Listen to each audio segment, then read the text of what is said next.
Apóstolos, para a leitura do capítulo 4, a partir do versículo 32. Atos, capítulo 4, a partir do versículo 32.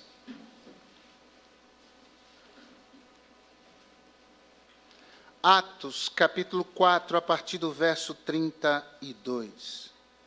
E era o coração e a alma da multidão dos que criam, e ninguém dizia que coisa alguma do que possuía era sua própria, mas todas as coisas lhes eram comuns. E os apóstolos davam com grande poder testemunho da ressurreição do Senhor Jesus, e em todos eles havia abundante graça. Não havia, pois, entre eles necessitado algum, porque todos os que possuíam herdades ou casas, vendendo-as, traziam o preço do que fora vendido e o depositavam aos pés dos apóstolos, e repartia-se a cada um segundo a necessidade que cada um tinha. Então José, chamado pelos apóstolos Barnabé, que traduzido é filho da consolação, levita, natural de Chipre, possuindo uma herdade, vendeu-a e trouxe o preço e depositou aos pés dos apóstolos. Mas um certo homem, chamado Ananias, com Safira, sua mulher, vendeu uma propriedade e reteve parte do preço, sabendo-o também sua mulher, e levando uma parte, a depositou aos pés dos apóstolos. Disse então Pedro: Ananias, por que encheu Satanás o teu coração para que mentisses ao Espírito Santo e retivesses parte do preço da herdade? Guardando-a não ficaria para ti, e vendida não estava em teu poder? Por que formaste esse desígnio em teu coração? Não mentistes aos homens, mas a Deus. E Ananias, ouvindo essas palavras, caiu e expirou. E um grande temor veio sobre todos os que isto ouviram. E levantando-se os moços, cobriram o morto, e transportando-o para fora, o sepultaram. E passando um espaço quase de 3 horas, entrou também sua mulher, não sabendo o que havia acontecido. E disse-lhe Pedro: dize-me, vendeste, portanto, aquela herdade? E ela disse: sim, portanto. Então Pedro lhe disse: por que é que entre vós vos concertastes para tentar o Espírito do Senhor? Eis aí a porta aos pés dos que sepultaram teu marido, e também te levarão a ti. E logo caiu aos seus pés e expirou. E entrando os moços, acharam-na morta, e levando-a para fora, a sepultaram junto de seu marido. E houve um grande temor em toda a igreja e em todos os que ouviram estas coisas. E muitos sinais e prodígios eram feitos entre o povo pelas mãos dos apóstolos, e estavam todos unanimemente no alpendre de Salomão. Dos outros, porém, ninguém ousava ajuntar-se, mas o povo tinha-os em grande estima. Louvado seja o nome do Senhor. Obrigado, Pai, pela palavra do Senhor. Obrigado pela bênção que eu tenho de ser igreja, de ser corpo de Cristo aqui na terra. Obrigado pelos meus irmãos que me ajudam, que me incentivam, que me fortalecem, ó Pai, através da sua maneira de viver. Eu oro que da mesma forma eu seja para eles uma bênção. É o que eu oro, em nome de Jesus. Amém. Assentem-se, por favor. Os desafios da igreja de Cristo. Você já parou para pensar no que aconteceu aqui nesse texto? Deus matou 2 pessoas em pleno culto. Em pleno culto. Você pode imaginar? Há pessoas que leem essa passagem e se dão conta de uma espécie, de uma pretensa desproporcionalidade entre o pecado de Ananias e Safira e a punição que Deus deu a eles.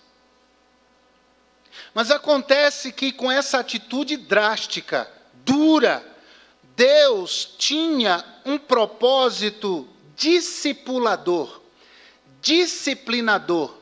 Aquela atitude de Deus de uma maneira sumária, levar à morte 2 pessoas em pleno culto naquela igreja em Jerusalém, tinha o objetivo de chamar a atenção da igreja para aquelas coisas que podem atrapalhar a vida espiritual da igreja, aquelas coisas que podem levar uma igreja a cair, a tombar, a errar o alvo. E como era essa igreja? O verso 32 do capítulo 4 nos diz: e era o coração e a alma da multidão dos que criam. E ninguém dizia que coisa alguma do que possuía era sua própria, mas todas as coisas lhes eram comuns. Era uma igreja coesa, era uma igreja unida, era uma igreja em que havia diferenças, é verdade. Havia ricos e havia pobres, mas não havia necessitado algum. Porque eu já vi muita gente advogando em prol do comunismo e usando a igreja de Atos como exemplo. Não, havia gente que tinha mais. Havia outros que tinham menos. E isso não é comunismo.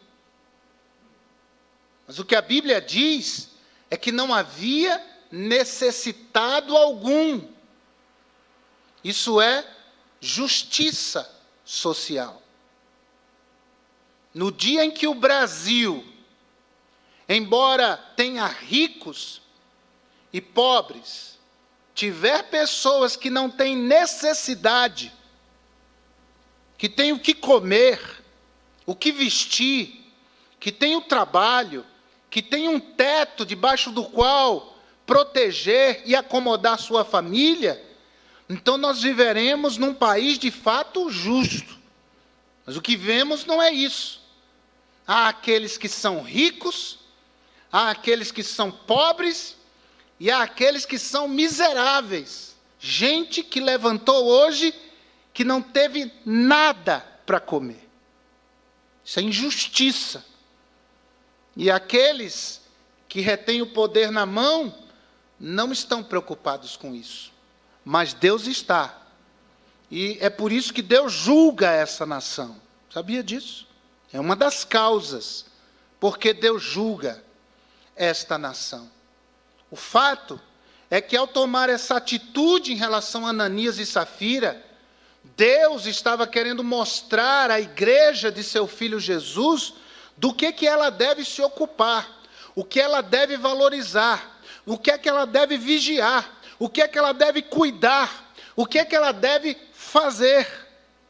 Deus explica, Deus mostra, de uma maneira didática, de uma maneira pedagógica, embora chocante, mas é que Deus, irmãos, Deus zela pela igreja de seu Filho Jesus.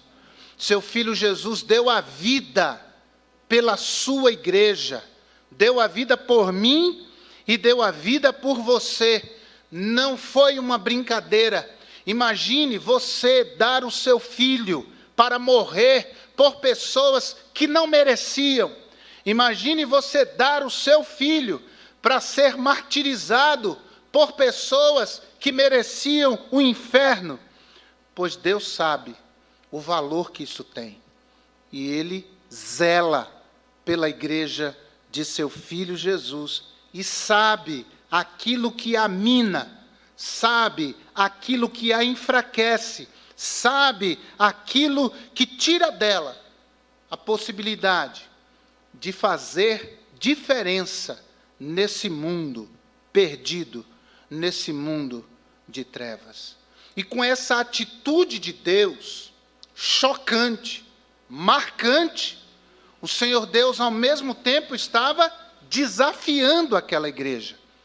E na leitura desse texto, explanação da palavra de Deus nessa noite, Deus também está nos desafiando, a cada um de nós pessoalmente. E o primeiro desafio que Ele nos traz nessa noite é o desafio de ter e manter um coração voluntarioso. Na leitura que nós fizemos, versículo 3 e versículo 4, Pedro diz a Ananias: por que é que Satanás encheu o seu coração para que mentisse ao Espírito Santo? Guardando isso, não ficaria para você? Em outras palavras, é isso. Por que é que formaste esse desígnio, esse pensamento, essa ideia no seu coração? Você não mentiu aos homens, mas mentiu a Deus. Ou pelo menos tentou, não é verdade? Ou pelo menos teve a presunção de achar que a sua atitude não seria notada nem por Deus. É como se Pedro dissesse para Ananias: Ananias, de quem era aquela herdade? Ananias respondesse: era minha e da minha esposa Safira. Bem, se você vendesse aquela herdade, o dinheiro seria de quem? Bom, se eu vendesse, o dinheiro seria todo meu e da minha esposa. E me diga, você teve algum tipo de constrangimento, de coação, para trazer o resultado da venda dessa herdade à igreja no dia do culto? E Ananias, por certo, responderia: não, isso foi uma ideia minha e da minha esposa. E aí vem a pergunta de Pedro: então, por que é que vocês tiveram essa ideia de tentar enganar a Deus? Por que vocês tiveram no seu coração essa insanidade e puseram esse plano insano em prática? Ananias e Safira morreram para Deus nos desafiar a ter e a manter um coração voluntarioso. Porque a igreja de Jesus não é ambiente de coação, mas é ambiente de um coração voluntário. Nós aqui não somos obrigados a. Nós aqui não temos que. Nós aqui não somos constrangidos ou coagidos a qualquer coisa. Você veio a esse culto hoje porque você quis vir. Porque isso é uma expressão que nasceu em primeiro lugar no seu coração. Eu vou à igreja, domingo às 19 horas. Eu vou participar da ceia do Senhor. Foi algo voluntário. Você assiste essa transmissão porque você deseja, porque você quer. É expressão do seu coração. É uma decisão do seu coração, do profundo da sua alma. Então, irmãos, em relação a nós, a questão não é sermos forçados a dar. O dar ou não dar, o fazer ou não fazer, o colocar o talento nas mãos de Deus ou não, é uma decisão sua e minha. Porque Deus não quer ninguém na sua presença forçado. A palavra de Deus diz através de Paulo, em 2 Coríntios, capítulo 3, versículo 17, que o Senhor Deus é o Espírito. E onde o Espírito do Senhor está, aí há liberdade. Nós somos livres. E é assim que Deus quer. Jesus disse em João capítulo 10, verso 9, que as ovelhas do seu pastoreio que entrassem pela porta, que curiosamente também é Ele, elas entrariam e sairiam e encontrariam pastagens. Olha esse ato de entrar e de sair, isso é liberdade. Não é entrar e ficar preso. Não é entrar e ser acorrentado. Não é entrar e ser forçado a. Não, entra e sai. E achará pastagens. E achará alimento. Portanto, fazer ou deixar de fazer não é uma relação com a coação, e sim com o coração.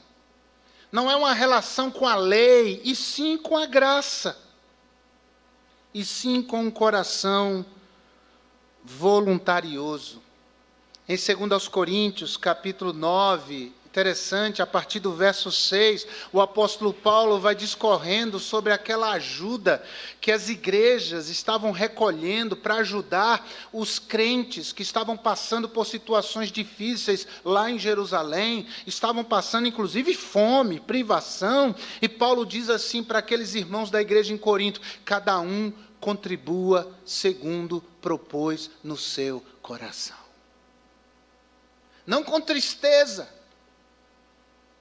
nem por constrangimento, porque Deus ama ao que dá com alegria. Isso não tem a ver com o quão coagidos nós somos. Isso tem a ver com quão amadurecidos nós somos, com quão conscientes da graça de Deus nós somos. E Pedro estava mostrando que nós vivemos esse tipo de relação com Deus. E abertos no nosso coração para sermos tocados pelo Espírito Santo. Isso é um grande desafio. Mas há um segundo desafio. O desafio de Deus para a igreja de Cristo é o desafio de ter e manter não só um coração voluntarioso, mas ter e manter prazer nos seus limites. No versículo 3, eu volto a ele, Pedro diz a Ananias: por que Satanás encheu o teu coração para você mentir? E há pessoas que apressadamente fazem uma hermenêutica, uma interpretação equivocada do texto. Quando Pedro diz: por que, Ananias, Satanás encheu o teu coração? Aí a pessoa já diz assim: sabia que o encardido estava nessa história. Eu sabia que o diabo entrou aí, era coisa dele mesmo. Só que isso é uma leitura apressada do texto. Pedro não está aqui fazendo uma censura a Satanás, embora Satanás mereça todas as censuras. O alvo da crítica no texto aqui não é o diabo, é Ananias. Quem está sendo responsabilizado é Ananias por não ter um coração voluntarioso e, segundo, por dar brechas, abrir espaço, abrigar no coração uma ideia que no mínimo é satânica. Uma ideia que no mínimo é diabólica. Eu dizia no culto das 17 isso, que houve uma onda, uma moda no meio evangélico brasileiro na década de 90. Era a onda da nova era. Eu vivi bem isso, já era pastor. E eu vi um número grande de igrejas, de pastores, que organizavam palestras, cursos sobre nova era. Os esotéricos do Planalto Central do Brasil não falavam tanto de nova era, de Maitreya e de nova ordem mundial, como os crentes. Os crentes falavam mais de nova era do que do Evangelho. Falavam mais de Maitreya do que de Jesus. E tinha todas aquelas teorias da conspiração, dizendo que os donos das empresas de perfume, as maiores empresas, inclusive multinacionais, de perfumes no Brasil à época, todas eram comprometidas com a nova era. Então, que era pecado para um crente comprar produtos de tal, não vou falar aqui marca, porque agora está transmitido. Não vou fazer propaganda de ninguém, não. Mas você sabe. E que não devia comprar, e não devia usar. Fica cheirando mal, mas não use esse perfume.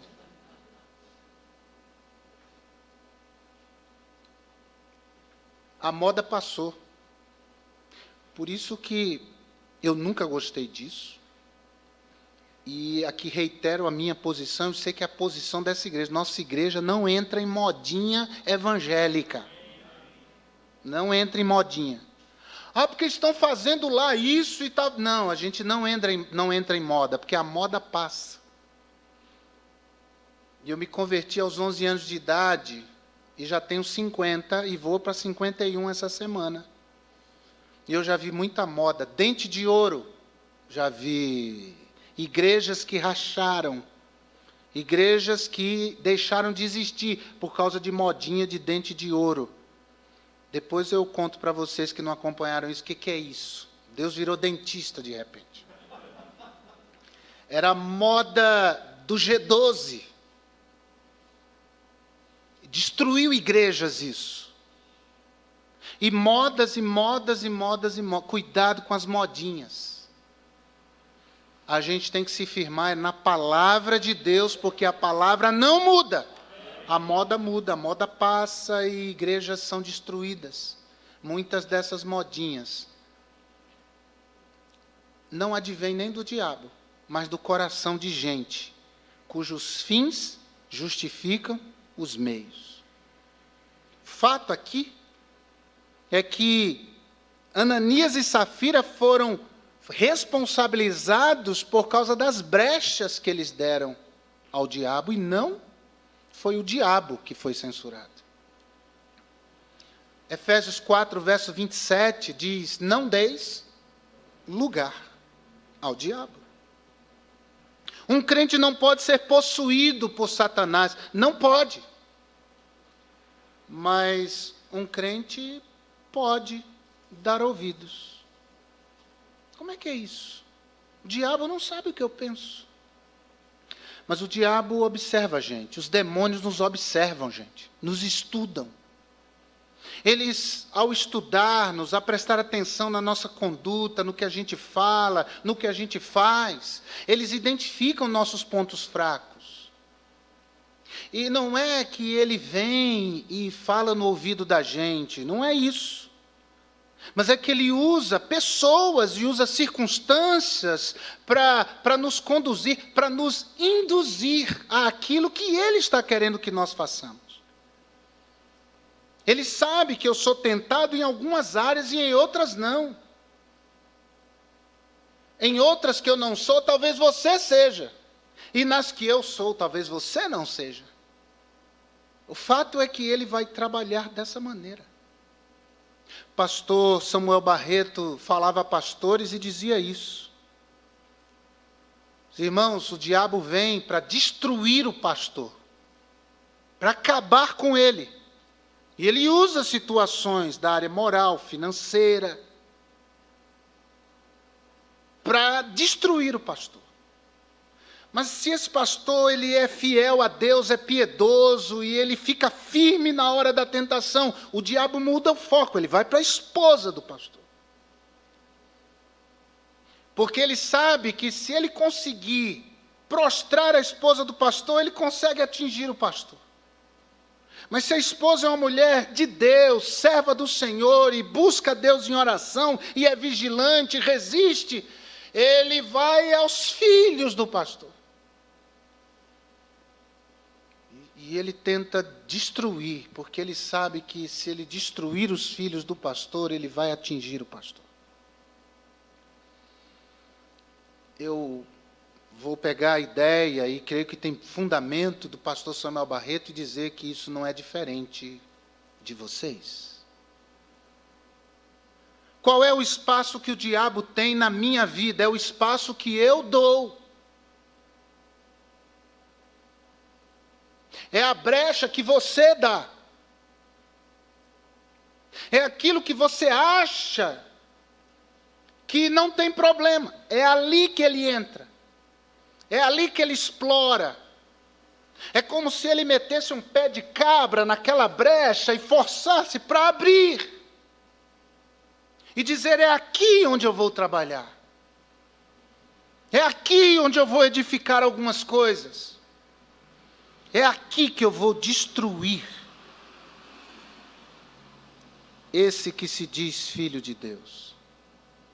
Nós seremos cobrados, irmãos, sempre pela transgressão dos limites que Deus estabelece. Em vez de dar ouvidos à voz de Deus, eles foram além. e foram cobrados, como nós, pelas decisões que tomamos, pelas vozes que acatamos, pelas orientações que nós escolhemos seguir. E me lembro de um pastor que caiu, infelizmente, escreveu uma carta e postou na internet, isso no finalzinho da década de 90, e ele começa a carta dizendo: eu não culpo a igreja, eu não culpo minha esposa, eu não culpo o diabo por eu ter caído, o único culpado sou eu mesmo. É uma pena que depois ele mudou o discurso. Todos são culpados menos ele. Hoje o discurso dele é esse. Mas à época o respeitei muito por essa posição.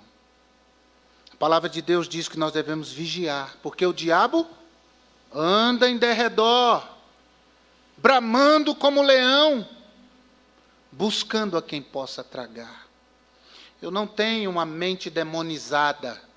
Há crentes que têm uma mente demonizada. Eu não estou dizendo aqui que somos nós. Há uma parcela significativa do meio evangélico, irmãos, que vê o diabo em tudo. Vê o diabo em todo lugar. Pega lá o rótulo da Coca-Cola, vira de cabeça para baixo. Pega o disco, gira ao contrário. Tem um quadro do menino chorando, aquilo é o diabo. Então vê o diabo em tudo. Não, isso é gente que tem a mente demonizada, não é endemoniado. O salvo não pode ser endemoniado, porque maior é o que está em nós do que o que está no mundo. Mas tem gente que tem uma mentalidade assim. E eu não sou desse tipo.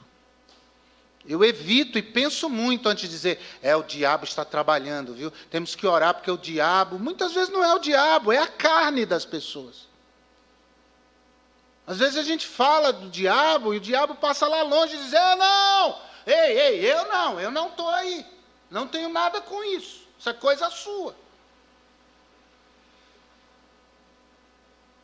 E é como eu falava no outro culto, do crente que faz um serviço bom, ele acorda de manhã já xingando, ele não ora, ele não pensa num versículo da Bíblia, ele está chateado porque é segunda-feira, porque está frio, porque está chovendo, ele fica no ponto de ônibus esperando o ônibus e com aquela mentalidade de murmuração, e ele entra no ônibus murmurando porque está cheio por causa disso, daquilo, e eu sei que isso não é fácil, mas ele chega no trabalho e aí já o chefe cobrando, e ele já fica bravo, e ele não tem essa paz, esse equilíbrio, essa alegria.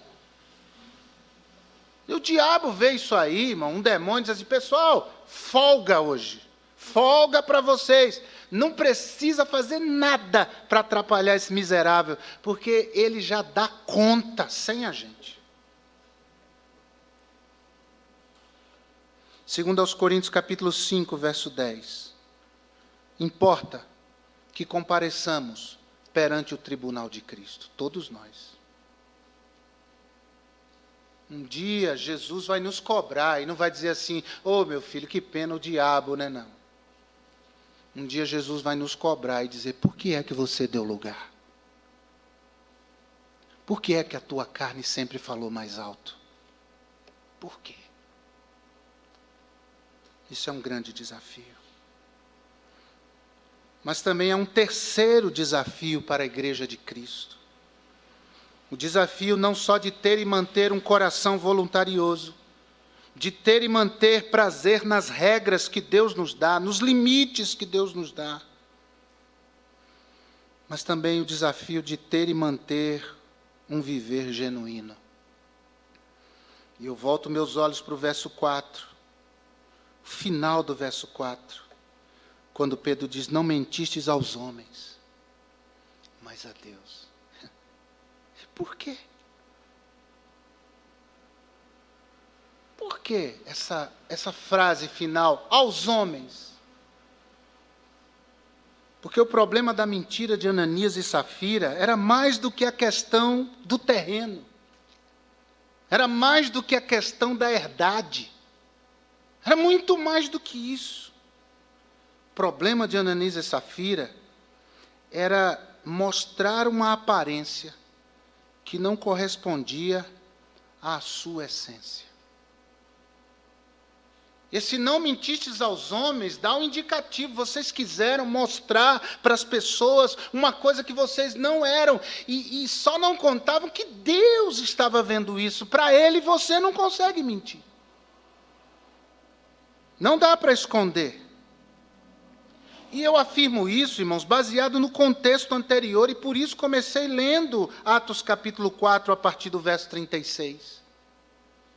Que nos dá conta de alguém que se chamava José e era apelidado de filho da consolação, ou Barnabé, levita, natural de Chipre, que possuindo uma herdade,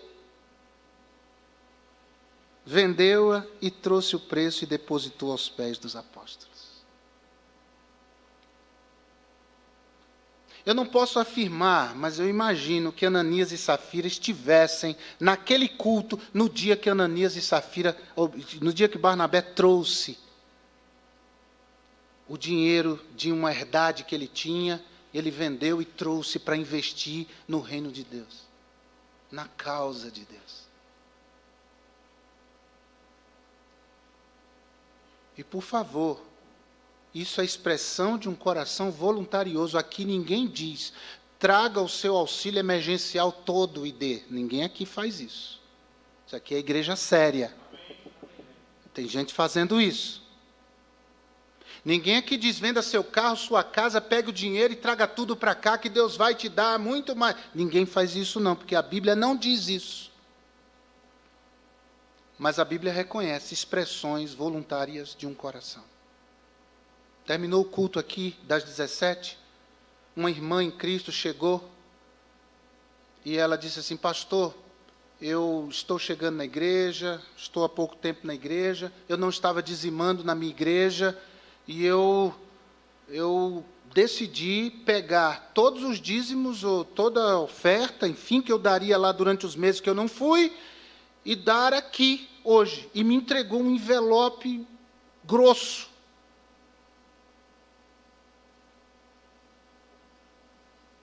E eu peguei agora na oferta, junto com a minha, e pus aqui, dentro da bandeira.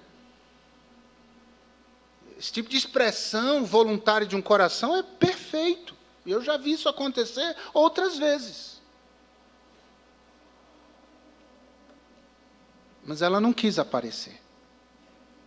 Ela não quis mostrar nada para ninguém. Ela não quis tocar trombeta e dizer, ei, vejam o que eu estou fazendo, olha como eu sou fiel.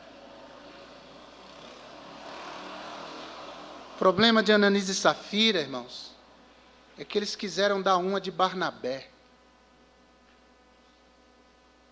A gente vende a herdade, deu um dinheiro bom, não vamos dar isso tudo. A gente pega uma parte, a gente vem no dia do culto, faz toda a pose, entrega, e aí depois todo mundo vai ficar, como eles são fiéis, que crentes maravilhosos.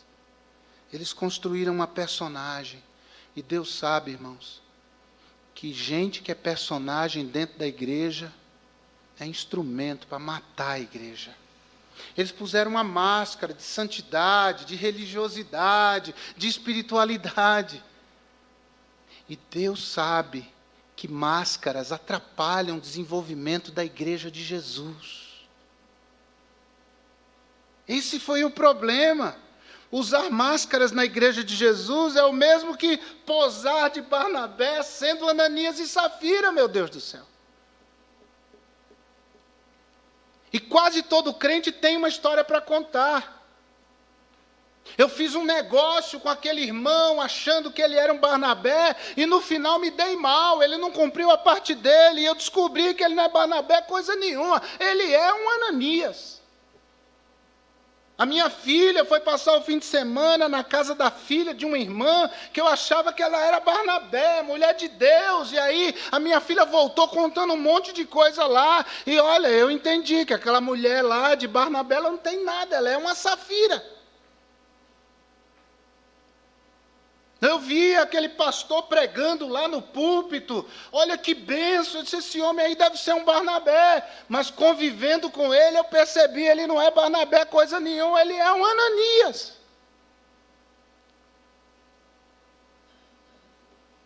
Eu emprestei dinheiro, misericórdia. Pula essa do emprestar dinheiro. Você já entendeu.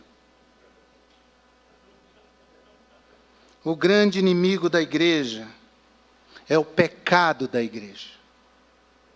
E Deus desafia, irmãos, a cada um de nós, a igreja que seu filho comprou com seu sangue, a ter e manter um viver genuíno e verdadeiro.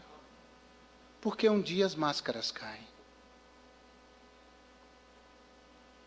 Porque um dia a máscara de Barnabé cai e a cara de Ananias e Safira se mostra. Mas tem gente que finge para ser acolhido, para ser respeitado. O que seria mais digno? Ananias e Safira venderem a herdade e não darem nada. Pronto. E com o passar do tempo, o Espírito Santo ia incomodando, o Espírito Santo ia falando: ei, você está sendo fiel? Você está me honrando com seus bens? Olha o que eu digo: honra ao Senhor com teus bens, com as primícias da tua fazenda. O Espírito Santo iria falando: olha, a alma generosa prosperará. Hoje eu estava lendo Isaías 58, de 1 a 3, extraordinário. Quando Deus diz que abençoa aquele que é aberto para o pobre, para o necessitado. Deus iria trabalhando isso, quebrando o materialismo no coração de Ananias e Safira.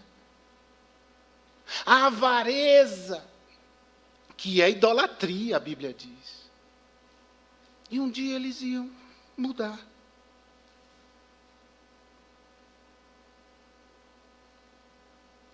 Mas o que aconteceria, irmãos, se Ananias e Safira tirassem as máscaras e dissessem: olha, gente, eu preciso de ajuda. Preciso me libertar desse amor ao dinheiro. Eu tinha que amar a Deus e eu luto com isso. Eu tinha que me libertar dessa mania de mentir. Me ajudem, porque eu tenho problema com pornografia na internet. Me ajudem. Porque o meu coração não está mais com o meu marido, meu coração está com outro.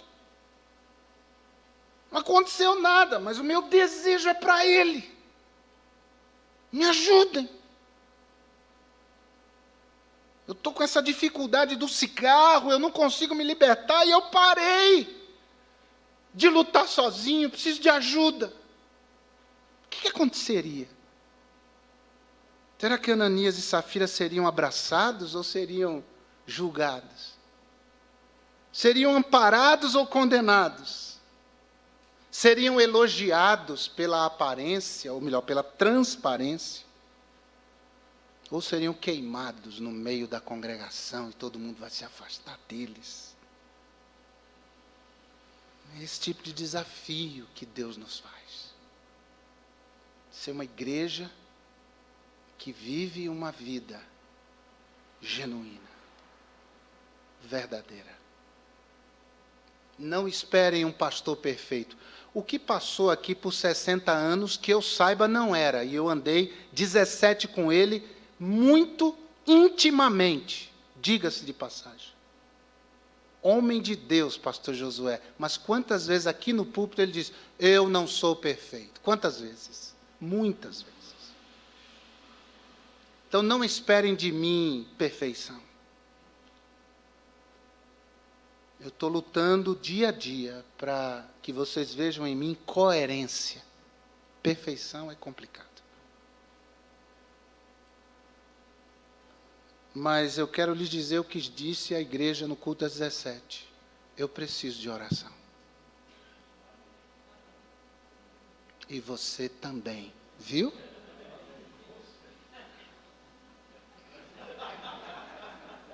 Você também. Nós precisamos uns dos outros. Nós não cremos na igreja como um clube. Nós não acreditamos em igreja como um auditório, uma plateia. Nós cremos na igreja como corpo de Cristo. Aqueles por quem Cristo derramou o seu sangue. Então exerçamos nossa liberdade, mas com responsabilidade, sem dar lugar ao diabo ou a nós mesmos. E vivamos a verdade, porque nisso Deus se agrada, e nisso Deus nos abençoa. Eu preciso de oração. E você? Curva a sua cabeça, feche os seus olhos, fale com Deus. Tem alguém aqui hoje à noite que precisa de oração? Faça um sinal em nome de Jesus. Amém, amém, amém. Na galeria, tem alguém que precisa de oração hoje aqui? Eu sei. Nós precisamos uns dos outros. Ó Deus, obrigado, Senhor, porque o Senhor faz o que quer, faz o que te apraz. Nessa noite o Senhor fez o que quis neste culto. Ó Deus, que essa palavra não seja mais uma pregação, mas que ela entre e ela quebrante o nosso coração. Nós sabemos que somos o povo por quem Cristo morreu, embora nós não mereçamos. Ó Deus, ajuda-nos, porque no que está em nós, nós aceitamos o desafio de um coração voluntarioso, de prazer nos limites que o Senhor instituiu, e de verdade nas nossas condutas, nas nossas palavras, porque há verdade no nosso coração. Ó Deus, que o Senhor tire de nós esse espírito de Ananias e Safira. Que o Senhor nos encha com teu Espírito, meu Deus, para que hajamos e sejamos como Barnabé. Que seja assim, em nome de Jesus.